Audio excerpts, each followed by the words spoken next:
जय श्री राम। क्या भारत में भारतीय नारी को मर्यादा में रहना सिखाना अपराध हो गया? वर्तमान में तो ऐसा लगता है कि जैसे ये दो संतों ने कोई बहुत बड़ा अपराध कर दिया और इनको लेकर के चाहे भारतीय मीडिया हो, भारतीय न्यूज चैनल हो या वामपंथी गैंग इनके पीछे पड़ा हुआ। तो अब ये वामपंथी गैंग या भारतीय मीडिया ऐसा क्यों करती है?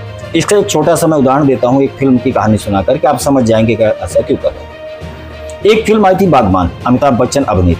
उनके 4 पुत्र थे, चारों के चारों नकारा थे, माता पिता की सेवा करने वाले नहीं थे। लेकिन एक उनका लड़का 5वां जो अनाथ था, जिसको अमिताभ बच्चन ने गोद लिया था, वह बच्चा माता पिता की सेवा करने वाला और माता पिता को भगवान मानने वाला होता। आखिर ऐसे कैसे हो सकता है कि आपकी संतान आपकी सेवा न करने वाली हो लेकिन एक अनाथ वह आपको बहुत मानता हो? आखिर फिल्मों में ऐसी क्या आवश्यकता आन पड़ी जो उन्होंने दिखाया? दरअसल भारतीय समाज को तोड़ने का यह भी एक प्रयास था। हमारी संतानें हैं, भारत में 99% जो संतानें हैं अपने माता पिता की सेवा करती, वो खुशी से करें, समाज के डर से करें या कैसे भी करें पर करती। उनके पिता सौभाग्यशाली होते हैं कि उनकी जो अंतिम श्वास होती है अपने ही घर में, अपने पुत्रों के सामने ही उनकी श्वास छूटती है। लेकिन इसे ऐसा दिखाया गया कि जैसे भारतीय समाज में अब जो संतानें हो रही हैं वह कहीं न कहीं माता पिता की सेवा करने वाली नहीं है, जो कि सर्वथा अनुचित है। अब ऐसा क्यों किया गया? इस फिल्म का असर यह हुआ कि भारतीय समाज जनमानस में जिनके संतानें नहीं थी उन्होंने गोद लेना प्रारंभ कर दिया। अनाथ आश्रम से जाकर के बच्चों को गोद लेना प्रारंभ कर दिया। अब वह अनाथ आश्रम के बच्चे कौन हैं? क्या आपके और हमारे बच्चे हैं? शायद नहीं। वह वो बच्चे हैं जो वैलेंटाइन डे के द्वारा उत्पन्न किए गए।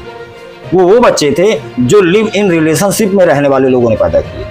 वो बच्चे थे जिन्होंने एक दूसरे का शरीर का सुख तो भोगा, लेकिन जब संतान उत्पन्न हुई तब उन बच्चों को छोड़ दिया गया।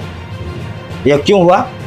यह इसीलिए हुआ क्योंकि आप और हम बच्चों को गोद लेने की जो प्रक्रिया है उसको प्रारंभ कर दी, किसी के बच्चे को गोद लेना प्रारंभ कर दिए। जबकि हमारे भारतीय समाज में गोद लेने की एक प्रक्रिया ऐसी थी, मेरे अगर संतान नहीं है वह मेरे भाई की ही संतानों को गोद लूंगा, मैं मेरे परिवार में रिश्तेदार में किसी की भी संतान गोद ले लूंगा। लेकिन ऐसे बच्चे का जिसके माता पिता का हमें ज्ञान नहीं है वह किसकी संतान है, हम कभी उसको गोद नहीं लेते। और इसका सबसे बड़ा दुष्परिणाम यह होता है कि वह संतान जब 10 साल 12 साल 15 साल बाद बड़ी होगी, वह संतान यह तो जान जाएगी कि हमारे असली माता पिता नहीं। तो जब आप उस बच्चे को डांटोगे, उस बच्चे को कुछ भी कहोगे उसके हित के लिए, तो वह बच्चा यही समझेगा कि मैं इनकी असली संतान नहीं हूँ, मैं तो किसी दूसरे के संतान होने ने मुझे गोद लिया।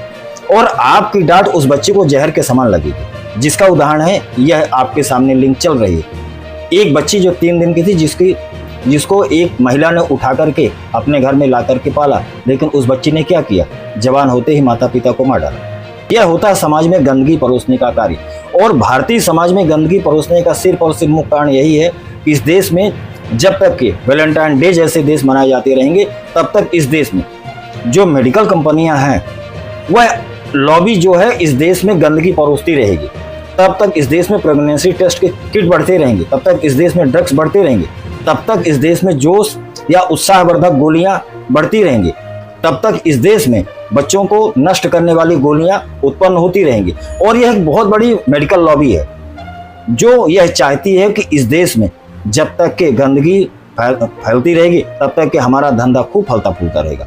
आप गूगल पर जाकर के सर्च करिए कौन से है इसके पीछे। दुनिया की सबसे बड़ी ताकतवर अगर कोई लॉबी है तो वह मेडिकल लॉबी।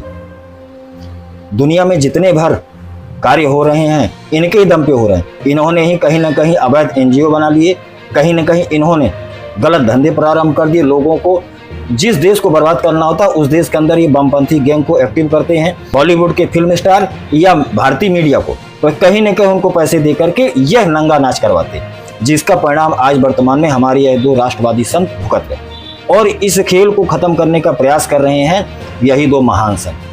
अब आपके और हमारे ऊपर निर्भर है कि इन संतों की बात मान करके हमारे इस देश की राष्ट्रीयता को, हमारे इस देश की भारतीय संस्कृति को बचाना है या हमें अपनी संतानों को आने वाले समय में सिर्फ और सिर्फ गंदगी की तरफ धकेलना। ये अब आपकी मर्जी। जय श्री राम।